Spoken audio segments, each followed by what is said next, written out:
So Adrian, what key factors contribute to higher recoveries and faster kinetics within the MACH? But then having ticked that box, the next barrier becomes, we're getting more to the physical barriers.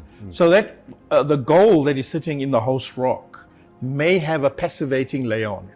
So there may be other things in the slurry, like sulfides, minerals, or other sulfides like lead sulfide, or probably a bad example, maybe silver sulfide, for example, that can precipitate out and form a layer.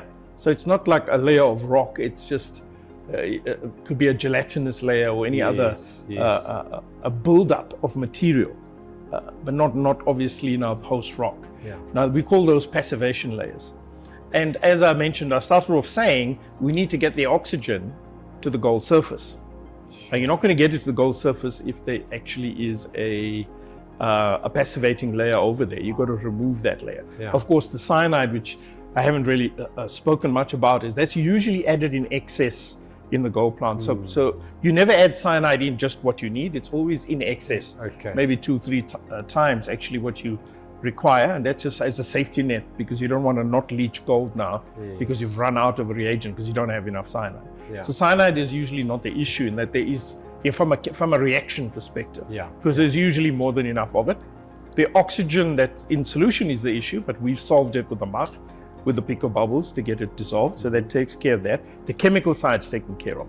It's the physical aspects where the MACH really comes into its own, because you're not going to solve those issues by just putting a lance into a tank or trying to get that oxygen in by any other means. And it's the cavitation in the MACH that is crucial, or the key elements with removing passivating layers, because of those temperatures, 5,500 degrees Celsius in the center of an imploding bubble, and then the water jet that splits that bubble, 1,000 atmospheres. So it's going to hit that solid surface with 1,000 atmospheres of pressure. That will not only remove a passivating layer, that will also break the particle. So you're going to create more surface area, you'll improve liberation, by doing that. Although I don't market the MACH as a mill, and that's not its primary function, but you're going to get that as a positive spin-off, just with what's happening in there. By the by, you'll get better liberation. No one will complain about that. For more information on the MACH, gold ore, and how we are challenging and changing the world, please visit www.goldore.org.